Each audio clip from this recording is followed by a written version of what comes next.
His beloved niece, Lady Margaret Douglas, secretly pledged herself to Lord Thomas Howard, a move that set the court ablaze with whispers of treason and ambition.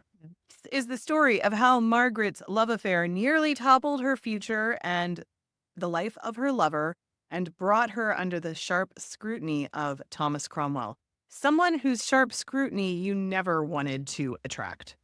So, Margaret was born in 1515. She was the daughter of Margaret Tudor, Henry VIII's older sister, and Archibald Douglas, the Earl of Angus. So, Margaret Tudor had married into Scotland. Her husband had died, and then she remarried Archibald Douglas, Earl of Angus. This makes Lady Margaret Douglas very important. Henry's daughters, Mary and Elizabeth, are still at this point declared illegitimate after his marriages to Catherine of Aragon and Anne Boleyn unraveled.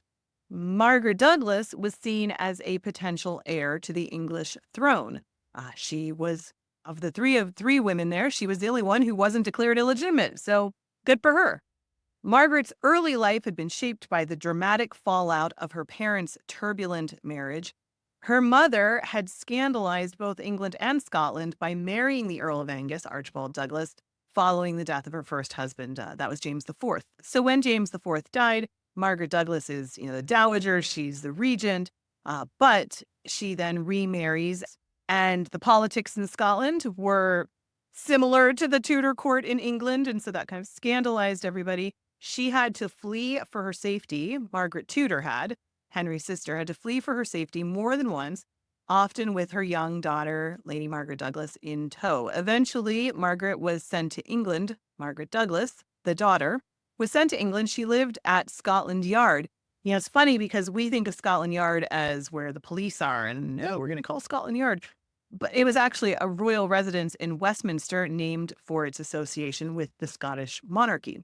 So Lady Margaret Douglas was living at Scotland Yard, where she was brought up in, this political upheaval, not around her mother, but her uncle, Henry VIII, did dote on her completely, just loved her, loved her, loved her. Henry made sure that she was well placed at court. He showered her with gifts and favor, but her position was always going to be precarious. Her royal blood came with high expectations, and her actions could have far-reaching consequences. In 1536, Margaret fell in love with Lord Thomas Howard. Lord Thomas Howard was a younger son in the powerful Howard family.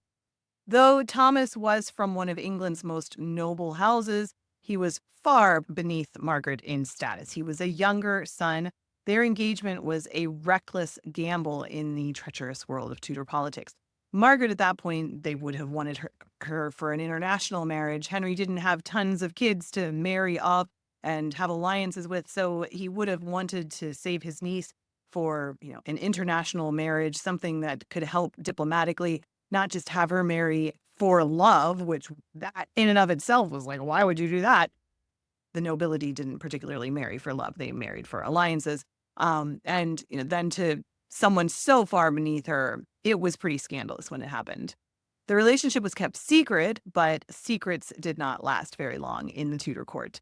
When news of the engagement reached the king, he was livid. The implications were both personal and political.